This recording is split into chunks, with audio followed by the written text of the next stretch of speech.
All right. Hi, Asia. Thank you so much for agreeing to be a guest and for sitting with me today. Yes, thank you so much for having me. I'm glad we were able to make it happen. Yes, yes. I've been following you for a while and has just really been drawn to your content and the experiences that you share. And I really wanted to get you on to share your experiences with my listeners. So we'll get into like why or how you got into personal finance, but first wanted to draw it back and start with asking, what is your earliest memory of money? I actually have let me say, two of my earliest memories with money.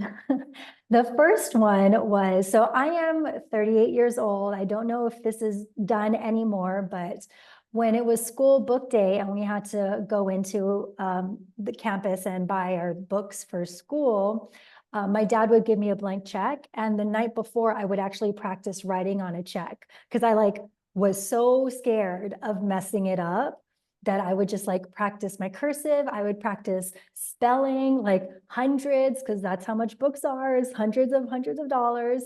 And and when I would go on book day and have to write out the check, I would like be shaking. I would just be so nervous. And then the second memory was later on in high school, where I was actually working at a law firm as like a summer job, and I received my first paycheck, and very unprofessional, by the way, but I was so mad because I had, after all the taxes and everything was taken out, I actually had less money than someone who worked less hours than me. And that I sometimes think about it, like even to this day, as it kind of just being like a huge reality check that it did not even occur to me that something like that would happen. But yeah, it's just something I remember quite often, actually. Why did that happen? How did that I, happen? I think it's just like the more you make, the more taxes are taken out. So that was, yeah, luckily I knew someone that worked there. That's how I got the job. So he like pulled me aside in the office and was like, you can't like act like this. I'm like, I apologize and I know, but like this is upsetting showing them my paycheck, but life lessons. Yes, yes. There's this page, Sally Transparent Street. I don't know if you're familiar, but she goes around and asks like people's salaries, and it's just very transparent, like people sharing like what they make and things like that. So I think it's very important to have these conversations. But even to that, like what are the deductions from your paycheck? Like did you have different deductions or is strictly just the taxes? I mean, I'm sure I had deductions. I'm sure I had taxes. I was like 17 at this point. So, it wasn't that much, but yeah, I was not too happy about that. And I'm still never happy when my taxes are taken out, but we plan for them now. And you live in California where taxes are pretty high. I live in a Yes, major city too, so it's like you gotta pay. it is what it is. Yeah. It is what it is. Yeah. When you mentioned the books, were they the Scholastic books? No, so the books were basically just like the textbooks that you would have to buy for school. And I'm like talking about high school, but this, could also be in college and stuff. But yeah, it was traumatizing. Wow, I didn't have to buy textbooks in high school. Mhm. That's the first time I'm ever hearing that. Oh, really? Yeah, yeah, You grew up in Hawaii, right? yeah. So my goodness, that's so interesting. I did go to a private school, so it might have been different for that as well. Gotcha, gotcha. That Yeah. makes sense. Okay. So. Was there anything you remember about being told about money growing up? So you had the experience with writing a check, but any specific lessons that you learned, or yeah, about money and money management? Zero. I learned zero money management. The only thing I remember being told about money when I was younger was that we just didn't have any, and that we were struggling, and that we would have to file for bankruptcy, and all those negative things. But somehow we always got what we needed as children, like for sports or dance or food on the table. So it was like really confusing because at one point, people are telling me how little money we have, but it didn't seem like we were struggling to the point where, it was a problem because we got everything we needed. So it was very, very confusing. Yeah, how do you think those experiences like shaped you, or like you said, you didn't feel it, but Mhm. you noticed it? Do you Yeah, I mean, obviously, for a very long time, it shaped me for not like in a way where I didn't fully understand money and I didn't really care about money and I didn't understand the importance of money. Now, as an adult looking back, I know I can like look back and see all the sacrifices my parents and family made for me to make it seem like we were okay. But yeah, I mean, in terms of just not having discussed about budgeting or how much this costs and how much this costs and how much that means my parents have to sacrifice. I valued money very, very little until, I got into trouble. And then I kind of had to like relearn um, what it meant to make money and spend money and all that stuff. That's so interesting because there's the notion that, or at least from my perspective, in my community, like Asian people have a lot of money and they do so well with money. And a few years ago, I was working and I made that comment to someone, and they're like, don't believe it. Don't believe that. That's not true. Not every Asian person is loaded with money. And it was so shocking to me and kind of shocking to hear that again from you. But I wanted Yeah. to see if there were any specific lessons you learned from the Asian community. But No, I mean, I think from just the people I know personally, a lot of the people in the Asian community that are financially good with money are more so like the first generationers, those that just recently came over and immigrated to America and know the value of a dollar. I think I'm like fourth generation Asian American. My ancestors emigrated in the 1800s to Hawaii. So like I was not, we as a family did not know anything. I think even now, some of my family members still struggle with money, even as they're much older in adulthood. And I know for my family personally, my financial journey woke a lot of them up to getting their financial life together. I mean, I think it's really easy when you don't have money to just think you're never going to have money, and when you struggle with money to think you're always going to struggle with money. So until you see someone that you know personally kind of get themselves out of the cycle of debt and into a financially sound space, I mean, I was like that. You just think, okay, well, this is, like we said, it is what it is. So thankfully, I think I'm probably the first one in my immediate family to kind of break that cycle. And then now, hopefully, moving forward, the generations after that will have a better understanding financially about what needs to be done. thank you for being honest about that. Like I said, the perception is very different among different communities. So just to hear that from a first person experience is important to share. Mm-hmm. Because I do believe, and even being this in this space, I've worked in this space for many years, and I see all types of people who struggle with money. And but the narrative, yes, Yes. um, only certain types of people. And I just know that's not true. I want to encourage people that because it's money is such a taboo topic, it seems like it's just themselves who are going through it. But Mm-hmm. that's why I really wanted to start this podcast because I wanted to show all types of people have a financial journey. So Absolutely. again, thank Uh, you. and that also kind of goes to the importance of, like you said, podcasts like yours, and then also just a better understanding of financial literacy, because that perception is there because of the media. But, the media always has whatever they need to do to get clicks and likes and stuff. But yeah, that's 100% not true. But I feel like every community has, the ones that are kind of like the token and then the majority. Yeah, yeah. Again, thank you. So you shared that you didn't feel the tightness when it came to the finances of your family, but when it came to like getting your first job, like were you really excited to start making your own money? Like what was that experience for you? And what was your first job?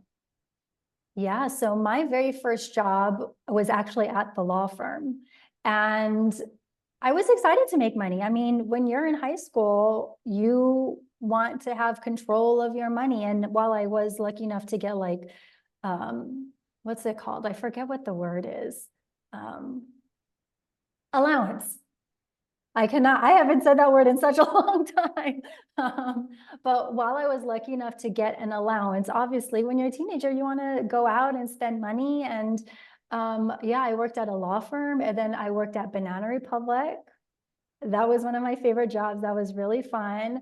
And even then, like when you're that young making money, you don't really think of the future, right? You're thinking about, okay, cool, I got my paycheck. Now I can like go shopping or now I can hang out with my friends. So even though I was making money for the first time in my life, there was still no perception about like how serious that money is. And I would never like pressure any high schooler to be like, yeah, you need to open up a Roth and start investing in that. But that wasn't even like a thought in my mind. I was just looking forward to, spending money on food later on. So it's still kind of that thing that maybe if my parents had talked to me about the value of a dollar, I would have understood it sooner. But it took me about 20 years to finally get my life together financially. Okay, okay, and we'll get there. But can you share, and not to like say it that way, but like that is one of my questions. Like as in terms of like the turning point for you, but how did you navigate money? Like you said, you went shopping and things like that. So you totally did not think about saving or anything like that? Yeah, I did not think about saving. I did not think about my future. I did not think about my debt when I ended up like graduating from college. It was just not something I I thought about. I mean, I don't really know how else to explain it because it is that simple. I did not think about it, and that in turn got me in a lot of trouble. Mhm. And I know one of your journeys was the student loan payoff journey. So you went to Mhm. school. What did you study in college? Yes, so I have my bachelor's in, what do I have my bachelor's in? Oh, yes, okay. I have my bachelor's from the University of San Francisco in marketing, and then I have my master's from USC in broadcast journalism. Okay. So both private schools. Okay, yeah. So Yeah. I know you did have quite a bit of student loan debt. Do you think that any of that helps you? I would think so, but helps you in your career now? I would say that I probably don't take as Hmm.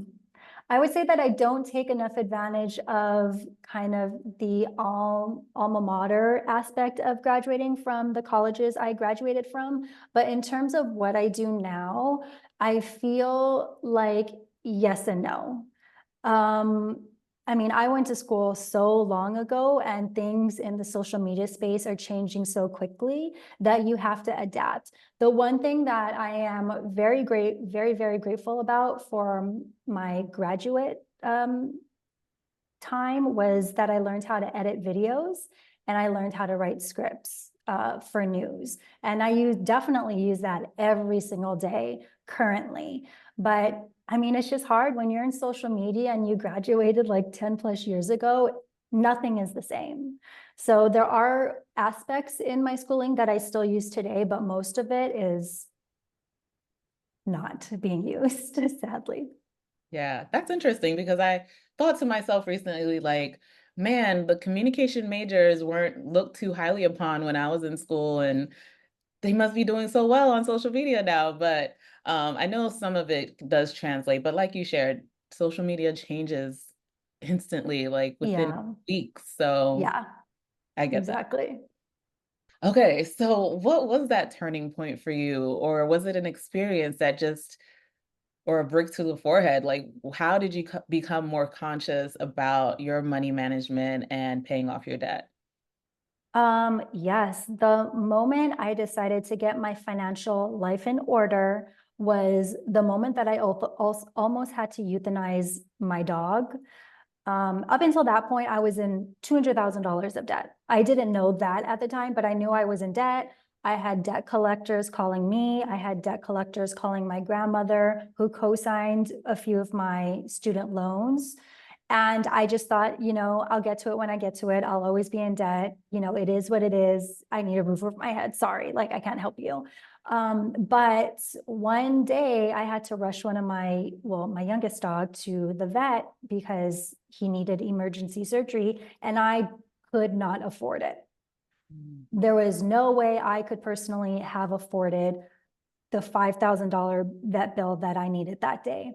Fortunately, my now husband was able to, but he was like overseas working and it was a whole fiasco. And that was the moment that I decided that I'm not going to put myself and my family through that anymore. I mean, it really was like a life or death situation. And for a lot of people, like it's just a dog. But for me, he's my baby, he's my child.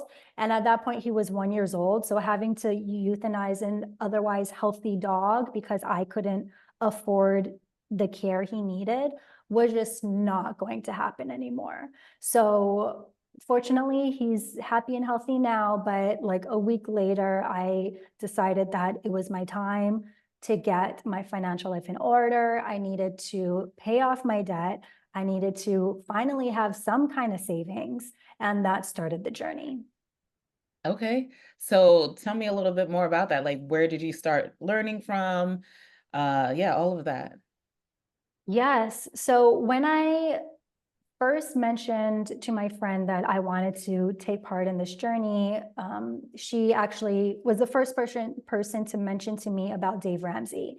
And I know Dave Ramsey now is kind of like a weird figure. And, while we don't agree on a lot of things, I was there strictly to focus on financial health. And she explained to me about his talk show and his book, and I read his book immediately. And the one thing that I really liked about his financial teachings was that it was very straightforward. Like everything else I had read up into that point was very confusing to me. And that's probably why I didn't stick to it. With Dave Ramsey, it was the baby steps, right? One, save up $1,000 as your mini emergency fund. Two, pay off your debt in the snowball method from least amount of debt to most amount of debt. Three, what's three? Fully fund your emergency fund. Four, and then it just went like that. So I was like, I can do that. Cool. It was very easy to me. And that's how I started. Okay. And I know a lot of people follow Dave Ramsey, and even now they say that, they have those opinions. He's such a he's people love or hate him. I don't know what to say about Absolutely. Yeah, it. absolutely. And I honestly didn't know he was such a polarized figure until I did another podcast where she was like, so what do you think of this? And what do you think of that? I was like, listen, I have a very easy time separating my needs from someone's personal beliefs. And I got what I needed out of him. And that was it. And that frankly just made it really easy for me to accomplish my financial goals. And I think that's just what it is. Just, Yeah, take what you need and leave the rest. Um, exactly.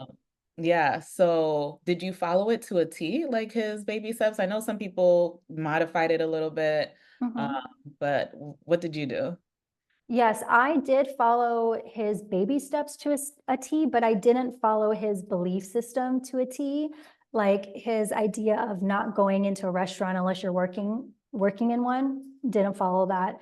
His belief of not moving in with your significant other until you're married, didn't follow that. So, like I said, I took what I needed. The baby steps were very easy for me to follow, and it gave me that push I needed because they were very clear steps of achievement. And then everything else I kind of tailored to my lifestyle. Hmm. So if you could walk us a little bit through it, because I know you shared your journey, you like to write things down. Are you a spreadsheets girl? I'm a planner girl. Yes, you're the planner. You do planners. So I like spreadsheets, but you like to write it all out. You even Mhm. came up with you created your own planner. But yeah, if you can share a little bit about how you um structured all of that. Was it any different from, well, I know it was the baby steps and like you did the snowball method, right? Not the Mhm. avalanche. Yes. So Yep, like yep. if you could share a little bit about how you set all of that up for yourself. Absolutely. So I have learned that I work best writing things down. I found that I've tried using apps and I've tried using spreadsheets. And to me, typing on a computer or on a phone just makes the information go into one ear and out the other. Whereas writing on paper is something that I can visually see and it makes it easy for me to remember what I'm doing. So in order to succeed in, my financial goals, I would write them down. Um, in various ways, like I would budget. All my budgeting is done in my physical planner, which some people think I'm crazy, but again, it's just me kind of connecting what I'm spending to my mind. So it's just easier for me to grasp. But for the bigger goals, like paying off, I had four debts. One was a $1,000 credit card. The other was a um, car loan for 7,000. I think I had my first undergrad student loan for 30,000 and then $100,000 of grad school student loan. So in the avalanche or the snowball method, I'll pay the smallest first. And with those goals, I found that making flowcharts in my planner and setting goals of like $50 here, $20 there, $100 there, and then highlighting them every time I paid that off inspired me to continue on this journey. It's kind of like a game. Like you have to find ways to motivate yourself because paying off debt, especially, is really, really hard. And honestly, I feel like I would have given up if I didn't document the whole thing. So I kind of like had that added pressure on myself. But being able to have fun and like see, wow, like earlier this month, I had this amount of debt and I can see that my page is half highlighted and I'm almost complete with this one goal. And just visually seeing that, I like is a game changer. If anyone's stuck on their specifically like debt goals, I may, see if you would be interested in doing some kind of flowchart because there really is something to be said about visually seeing your progress when you don't get that too much when you're just paying like auto pay on your debts. Is kind of just like out of sight, out of mind. But visually seeing it was very motivating. Yeah. And I have seen your flow charts and I think they're beautiful. But for me, it doesn't work because I'm just so neurotic with Yeah. how I write. And Mhm. when you write, it's like, oh, she just did that perfectly. The boxes were perfect. And I'm just like, I have to start over on a new page. So Yeah. that was I tough. mean, but that goes to show like just because it works for me doesn't mean it works for you. And also the thing about, financial health is not everything will work the same for everyone. So you have to try and test out different methods to see what works for you. So like I paid off my debt using the snowball method, but a lot of people are so concerned about interest rate that the avalanche method is probably the way you want to pay off your debt. Or if you're super neurotic and need to use a spreadsheet, use a spreadsheet. Like I can't use a spreadsheet because it doesn't work for me, but if it works for you, then continue to use that. It's just like it's a learning curve, but once you figure out the methods that work for you, you're like game over. You're good. Exactly. Personal finance is personal. So you Mhm. just have to make it specific to you and what works for you. Exactly. Yeah. So when I began watching your YouTube videos, that's how I found you. One of the first things I heard you say was that you were working to pay off your debt and get your finances in order before getting married. Mhm. And like I wrote you, I truly respected that because I believe that as well. Like that is your responsibility. And I just don't want to bring that type of baggage or I don't know, for lack of better words, baggage into Absolutely. a relationship. So Yep. you shared that you were already with your now husband at the time that your epiphany came. Mhm. But like, where did that perspective of wanting to take care of it yourself come from? Because I feel like a lot of the conversation these days, some women are just too eager to put those responsibilities on their partners. Mhm. So if you could share a little bit more about your thinking behind all of that. So my parents are divorced. I am a child of divorce. And one of the major issues I think were the finances. And I feel like I don't remember what the percentage is, but most divorces happen because of financial issues. And to me, I'm also a very independent person. I just thought it was my responsibility. I was the reason that I got myself into this mess. So I was going to get myself out of it. And the whole waiting until marriage thing just seemed like honestly the most responsible thing to do, because once you get married, whether you combine your finances or not, financially things get muddy. So if I have like a clear line of like, I'm debt free, you're debt free, let's do this now, it just made more sense to me to do that. Hmm. So did is that why you waited? Like, is that why like the wedding came when it did? Okay, that makes completely sense.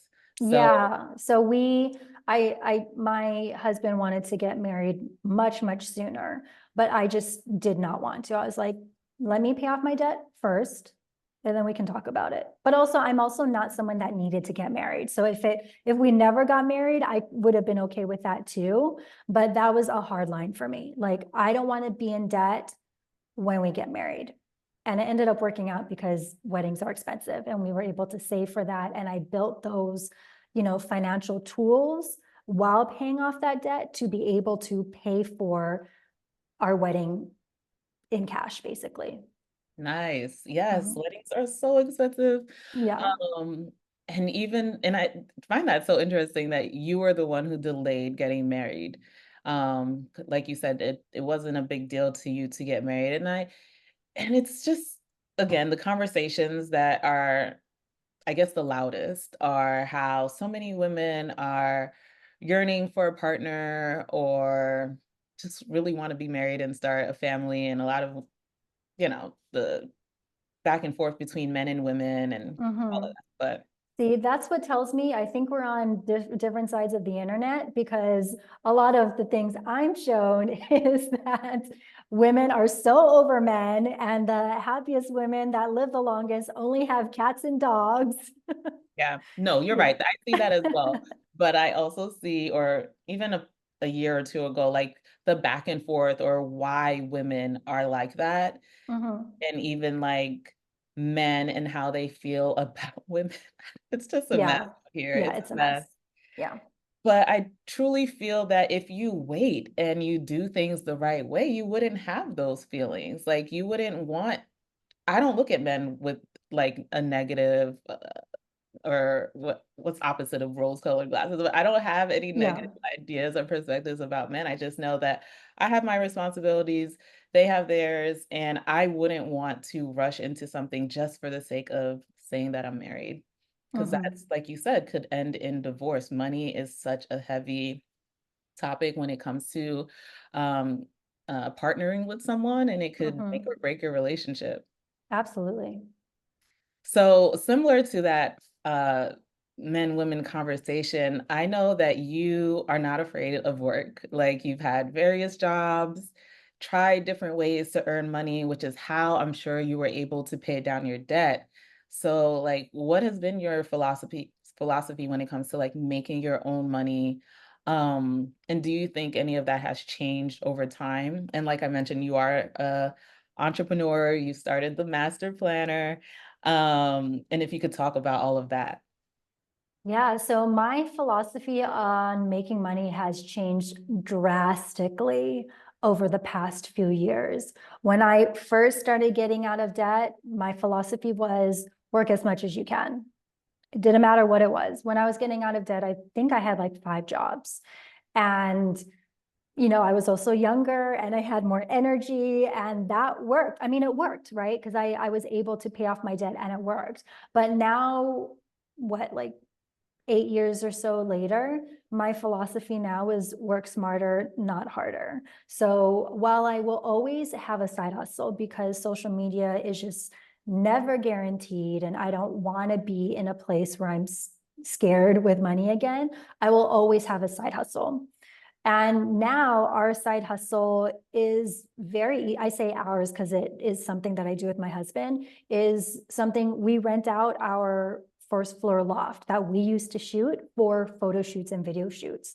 And it doesn't cost us anything. We already pay for rent, and we literally don't have to do anything but hit accept when we have a request. And that's that. And that happens to be the most money I've made from my side hustle ever. And it's me doing the absolute least. And I think, obviously I'm in a privileged position to do that, but I've also worked hard enough to be able to do that. So while that is work smarter and not harder and make money while you sleep is like something that I think of now, I could not have that mentality when I was getting out of debt because that just like would not have happened. So yeah, kind of crazy how life changes so quickly. Yeah. And like you mentioned, not everyone can have a shared space or even rent out their space, but I do think that there are opportunities out there. You just have to seek them for yourself. And like you said, you've put in the work because you first had to get that apartment, which is expensive monthly, to be able to finally realize that you could rent out the space and make money from it. Share a little about Master Planner. I know there's been some changes and things that you've shared about it recently, Mhm. but if you'd like to share, like the direction you're taking things in, I'd love to hear it. Yeah, so Master Plan is a small business that I started actually after I got out of debt. Because as I said, I used my planner while I was getting out of debt to build my flow charts and build my budget.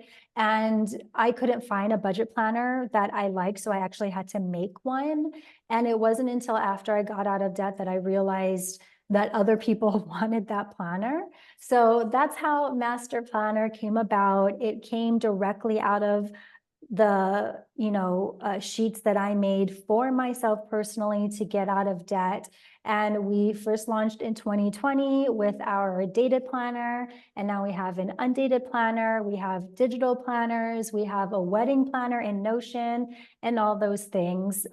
We are kind of coming to a slow close. One thing I did realize about myself, speaking of the working smarter, not harder, is that I'm just not a small business type of girly. It is a lot of work. And while I appreciate it, and I'm so happy that we've been able to sell so many planners and help women specifically get out of hundreds of thousands of dollars of debt using our planners, we're slowly closing the physical planner aspect of it. We will still have our digital planners and our Notion wedding planner and all that still available, but the physical planner production is coming to a close, sadly. I'll still have my planners, but if you want to get yours now. Yes, get it now. I know, and I've seen them and they look very quality. They're quality planners and very useful. Thank you. Yeah, but I get it. Yeah. It's a lot of work and good to know that about yourself and be honest with Mhm. yourself about what you can handle and what you want to do. Um, Exactly. I think for me, what I've learned the most as a small business owner is that you need to prioritize your time. And for me, master plan was taking up too much time and not making me enough money. I still haven't actually pulled a paycheck from master plan in 3 years. So that's just taking me away from other opportunities that I can use to build my nest egg. And yeah, it was a very hard decision to make. It was something that I considered doing last year, but I figured like this will be the last official year of the physical planner. Yeah. And it's not a sad thing. I mean, it could be, but when you come to the realizations and you do things that are best for you, it can't be sad. You Hmm. had the experience, you've helped so many people along the way, and you'll still have the digital planner. So I'm glad you went through the experience. You wouldn't have known. You probably would always be wishing and hoping, like, what if I started that business? But good for you Yeah, for even taking absolutely. that step. Very Yeah. true. Thank you. So you bought a house a while ago, Mm. and yes, you shared a lot about that journey. And I know there were a lot of lessons that you learned through that Yeah. experience. And I did a presentation a couple of weeks ago about renting versus buying, and my goal was to be as neutral as possible with that information because there are just so many variables to it, Mhm. or to making a decision on whether to rent or buy, or even to buy specifically. And you truly have to approach it with the personal lens and very carefully. So I know when I mentioned that, Mm. your reaction was telling.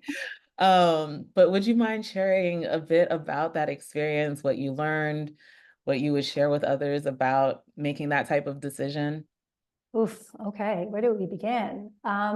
So after being debt free, after fully funding a wedding, after fully funding an emergency fund, we decided to buy our very first house last year. Um, it was just something we thought we had to do. You know, you see home ownership as being the American dream. And we knew we couldn't afford LA. So my husband is from Houston. So we actually decided to make the move to Houston to be able to buy a house, buy a yard for our dogs, and be closer to his family. And that whole process was a mess. It was a complete disaster. All I have to say is there's a lot of things I have to say, but the first thing I want to say is when people say you need to save up 20% for a down payment, you need to save up 30%. And whether that all goes to having a down payment or not, you hold some back, that's how much you're going to spend on your house. Whether it's a new build, whether it's a reno, which is what we bought, because I have like a personal just like love for older homes. So we knew what we were getting into, but we did not know what we were getting into really. But that's really what you're going to have to spend. We were fortunate enough to where we were actually saving up 20% for LA homes versus Houston homes. So while I didn't know how much money we would spend on this house, fortunately, we had the money, the extra money to spend on working on this house, but it was just a complete disaster. And for those of you who want to move out of California or New York or some big city and move elsewhere, a lot of people are going to Texas, Georgia, Arizona, Vegas, in order to buy a house. The one thing that I would say to consider before you do that is really understand what you're leaving behind. Yes, California is very, very expensive, but we pay for that. We pay for the beach, we pay for the mountains, we pay for the weather, we pay for the activity, the restaurants, we pay for it all. That's our price. Mhm. I love Houston. We've been going there for 10 years very often, but I spent 3 months there and I had to leave. I had to leave. Not only politically was the culture not it, but it was just not the same as when I visit. And I feel like, honestly, if we had rented for a little while before buying a house in Houston, maybe my perspective would be different, but we didn't. So I know a lot of people personally who were considering moving out of state, but when I tell them that, they're like, oh, good point. That's kind of like the cost of living. But yeah, it was a really, really crazy time. And it honestly completely changed my perspective on whether owning a house is right for everyone. And I honestly don't think it's right for us. We still have the house, we have renters in it, but as soon as I can sell the house, I plan to. Yeah. And it's just, yeah, it's difficult seeing people go through those experiences because you're told that that is the thing to do. And Mhm, then I know a lot of people, even I have family members who did a move from California to Texas who have the same experiences. What are you leaving behind? Like, what is true for you is what you really have to take into consideration. mhm. And even now, as home prices are getting more and more expensive, people are beating themselves up, like, will I ever be able to buy a home? Like, that is not the end all be all. Like, there are other ways to make your money grow, or just build wealth, things like that. So, yeah, thank you for sharing Absolutely. that. Like that, Yeah. it could I be was go ahead. I was actually talking to a friend today, a few hours ago. He was telling me how they were thinking about buying a house in the Bay. And I was like, okay. And I shared my experience with him, and he was like, that's exactly my concern. And I mentioned to him is like, my money is tied up in this house.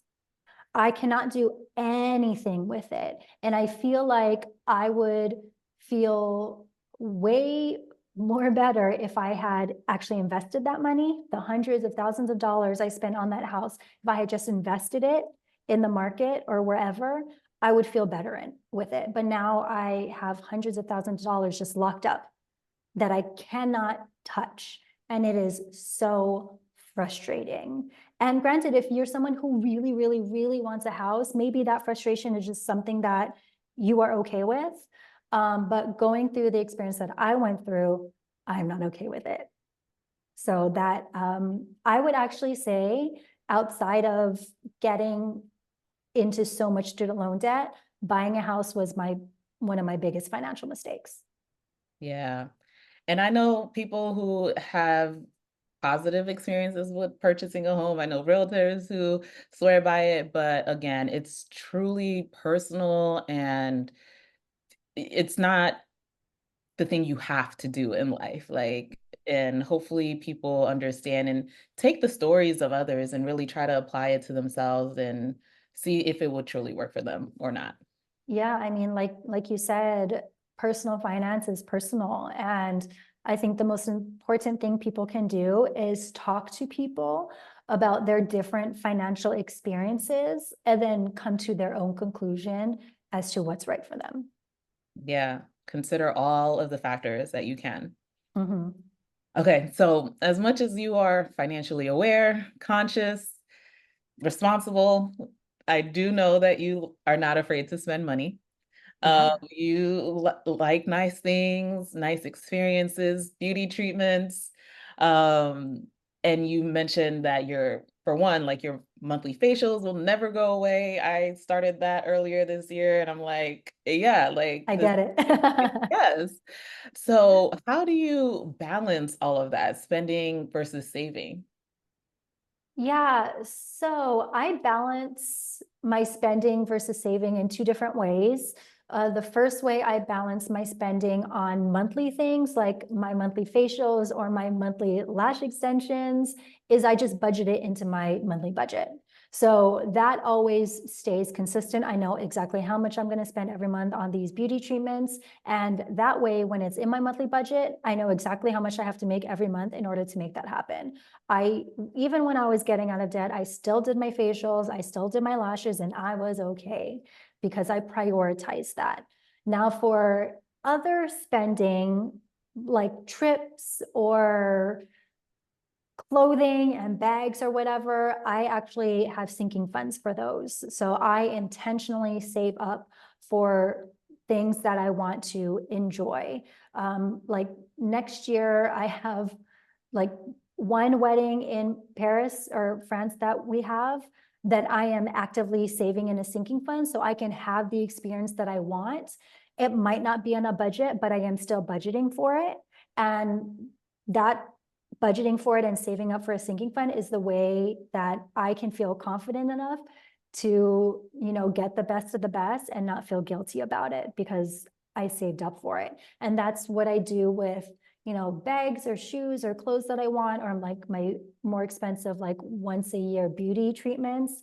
I save up for those as well. So as long as you do things responsibly, you can have what you want. And in fact, when you do things responsibly, it's a better feeling when you actually spend the money because it's something that you earned. So that's how I balance those two. Yeah, and I do believe in working backwards or just starting with the expenses first and then determining how much you need to make. Um, so that you don't feel limited.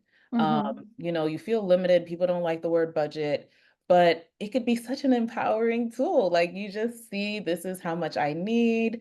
Okay, I need to ask for a raise or get a better job or a part-time job. Like it's like you mentioned, it's such a better feeling when money is not stressful, when you plan for it as opposed to like reacted to, oh my gosh, I don't have enough money for my bills or things like that. So yeah. Absolutely. I mean, imagine going on a really expensive vacation and knowing that you don't have to worry about it after.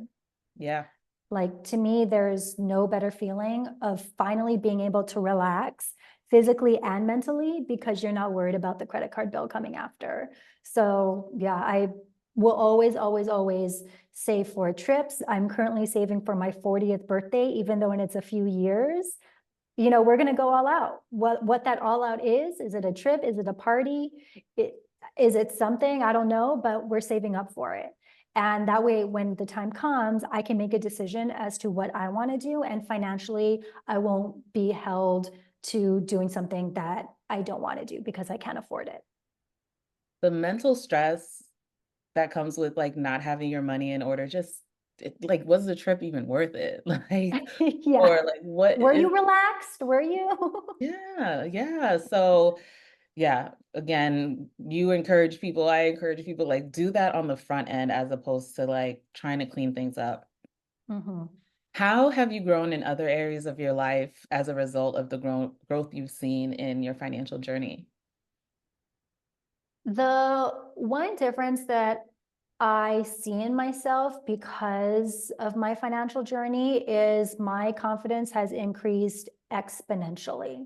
I feel like I have always been a confident person, but there is a level of confidence that you reach when you are financially independent that no one can tell you shit. Period. Period. Period.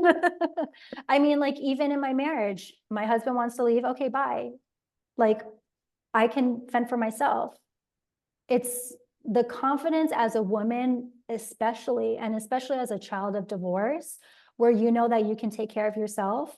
And that the idea of knowing that you are going to be okay is crazy. Like the confidence it gives you is crazy. So that is the biggest thing. And the other thing that I've learned, or I feel like I've grown as a person, is a sense where I can say no. No, I don't want to do that. No, I don't want to spend my money on that. Budgeting has made me reprioritize the things that I think is important. And if it's not important, I'm not going to do it. And I'm definitely not going to spend money on it. Yeah. You grow in so many ways when your money is in order. You're not faking it. You're Mm-mm. truly confident, like from the depths of your soul. You're walking a little different. Because I know my money when I was younger and like just didn't have it all together, like I was a recluse. I didn't want to talk to anyone. All I could think about were my money problems. But now it's like just night and day, and I just love myself more, like who I am this day versus Absolutely. when I had financial issues. So encourage people, get it together because you don't Yeah. have to act it, you will be it. Exactly. I mean, I think what you said is so right. Like you love yourself so much more knowing how hard you worked for a goal. And it's a financial goal. And a lot of people will never, ever experience that feeling that you and I have.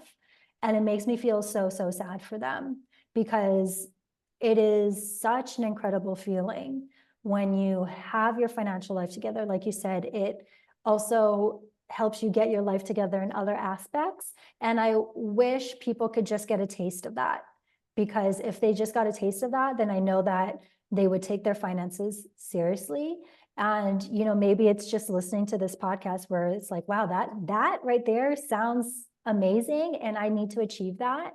And I will. And that's where those baby steps of like feeling confident, paying off one debt, the other debt, fully funding an emergency fund, you know, saving up for a wedding without being in debt, saving up for a trip without being in debt. Those are the little things that just give you more and more and more confidence. And I hope everyone one day can experience it.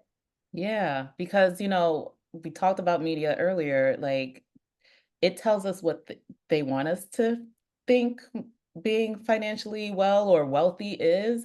That's because we live in a capitalistic society and they want us to spend, they need us to spend. Mm-hmm. But it's all really about you. What is right for you? And you have to sit back and really determine what makes sense. Does it make sense? Mm-hmm. Like, if this money is going out all the time, what do I have for me? I don't have anything for me. So, really encouraging the listeners to get that confidence up by doing what's right financially for yourself. Absolutely. And I also want to bring up, I had like an epiphany last year. I forget, I was watching a video and the video was basically about this woman saying, like, I thought I wanted to be a millionaire, but I don't. And for me, I really like identified with that because I am not a millionaire, but I am happy and I am comfortable and I am financially secure. And if I am like static for the rest of my life here, I'm happy with that. I feel like people think like being financially healthy means that you have to be rich, whatever that is to you. And you don't. Being financially healthy is just being in a place where you're no longer crying about money, where you're no longer dodging creditors, where you're no longer worrying about having to pay student loan debt or housing. It is just not what you envision financial health is until you're in it, if that makes sense. Yeah, it's a euphoric feeling. Like you have to experience it to know what we're talking about. But yeah, I completely agree. Last Crazy. question. If you could go back and give your younger self advice about money, or even any of the listeners, what would you share about the financial journey? Hmm.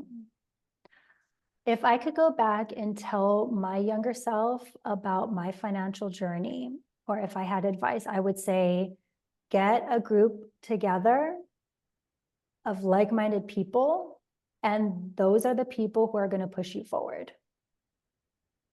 Struggling financially, like we've said already, is very isolating. And even though we know most Americans are in debt, when you are in debt yourself, you feel like you are the only one. And I know through talking with a lot of people that they had a really hard time getting their financial life in order just because they felt alone and they weren't motivated. But the moment I asked them if they had kind of a support group and they said no, a light switch went off and they knew the friend that they could talk to or the parent that they could talk to and share their journey with and share their financial goals. And when I follow up with them months later, they're inspired and they're motivated and they're pushed because they have those people to fall back on. Because financial health is a journey. It is not something that happens overnight. And there are going to be times where you want to give up. There are going to be times where you want to take that card out of the freezer and spend it because you're having a really, really bad day. But those are the times where you need that support group. I was fortunate enough to have a support group that followed me on YouTube. So when I was crying on the screen, I had the comments to help push me through. So I was very fortunate in that. But I also know that, you know, people don't have access to that, but you have to build that. Build your support group. There are friends, relatives, neighbors, coworkers who, if you express what you're trying to do, will support you. You just have to find that right person. And if you don't have those people in your life, then it's time to get new friends, you know? Yeah. But that would be my number one piece of advice is to find your financial support group and lean on them when you need to. Yes, yes. You cannot be isolated in this time. It's just you go further when you have a group of people supporting you, even if they can share whatever advice that can help you, or even if it's not financial advice. I find that when I have conversations with friends or just in general networking, something might trigger in my mind and help with my situation. So, Hmm. yeah, don't be like me and cry alone, but share and be open and, you know, with people you trust, of course. Absolutely. What are you doing now, and how can listeners keep up with you? What am I doing now? I right now I am actually starting to work on my budgeting course, which has been very much asked for the past few years, but I'm finally getting it together. But I'm just trying to figure out a way to make it affordable that everyone can access it. But if you want to stay up to date on something like that, or learn more about my master plan planners, you can follow me on all platforms. It's just at Asia Dang, Ajadang. And I'll also like sprinkle in some financial advice on occasion now on those platforms as well if you need it. I love it. Can't wait to see how you put it all together. There's so many programs out there, but each one is unique. Everyone has Mhm. their unique perspective, and like we mentioned, whatever works for you, whoever you find has a similar philosophy to you, that's what you follow. So I always encourage people to, even if it's already out there, to do your own thing. Absolutely. Thank you so much for sharing. I truly enjoyed this conversation. Very easygoing. Really loved meeting you and speaking to you about your journey. You provided a lot of great gems, and I'm sure a lot of people will get a lot out of this. Thank you so much. Oh, good. Thank you so much for having me. I appreciate it.